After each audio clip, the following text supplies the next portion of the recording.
Thank you, Mr. Speaker. Yes. Mr. Speaker, this issue has various facets, but the first, which is of note, is the aspect that it increases the tax burden on Kenyans by a good 3%. And while most people are already familiar with the 3%, what they are not familiar with is the penalty that is also prescribed, that if you do not remit that 3% within 30 days, there's an additional penalty of another 3%. So that in any 1 month, you are in danger of having to pay 6%, which can actually be recovered by court action. Secondly, and this bears repetition, it must be borne in mind that as national government is endeavoring to do all this, Schedule 4, Clause 18, and Schedule Part 1 and Part 2 makes it very clear that no matter how well-intentioned the government may be, housing still remains a county function,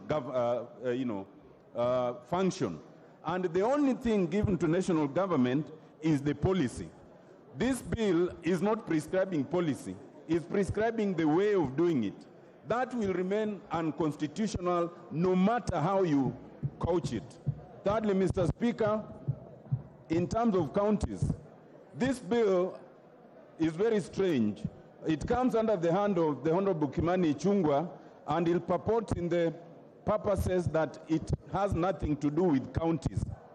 And yet, first of all, in the very face of the bill, Mr. Speaker, if you look at the bill, Clause 10(2)(c), Clause 12(3)(b)(1), both of them actually expressly mention the county. Besides, in their rendering of explanation, we have been told that actually they are getting land that is right now held by the counties. You cannot get land from the counties and say the bill does not concern counties, by definition and by law. It means, by whatever formulation, the bill must also involve the Senate, and it must also involve discussion with the county governments. Mr. Speaker, the question of land is not clear. This bill proceeds as if these units will be built in the air. There is no attempt to talk about land acquisition at all. In fact, more importantly, under the Constitution, whether it's land held on behalf of the county or on behalf of the national government, it is only the National Land Commission that is authorized to allocate that land. The bill does not even recognize the National Land Commission, and I've seen the submission by the commission itself. It was persuading the committee to have provisions on the process of land acquisition. Otherwise, you'll end up putting public money in land that is not even owned by the public. Mr. Speaker, this bill, in a very serious manner, makes several aspects that are very unclear. First, in terms of ownership.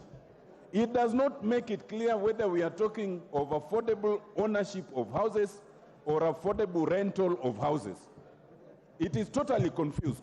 And if you look at Section 10 and 37 as read together, it's only talking about then paying a percentage of whatever, 10% actually, of whatever is deemed to be the worth of the unit. It doesn't say whether it's 10% represent the purchase price or the rental price.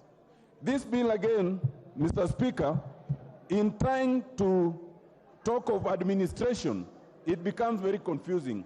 In Section 11, the money is supposed to be divided 3 ways. Part of it is divided to the National Housing Corporation, another part to the slum upgrading program, and the third part to the State Department responsible for housing in Section 11.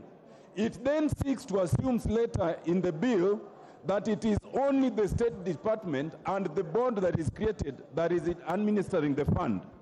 The truth is, once you allocate land to the National Housing Corporation, to the slum upgrading fund, you have no means under the bill of then superintending it. It means that only 1/3 of the money allocated under this bill will be superintended by the board that is created. Mr. Speaker, in all fairness, the bill then does something very, very dangerous in Section 2A. And Mr. Speaker, we all know that the collector of taxes is the Kenya Revenue Authority.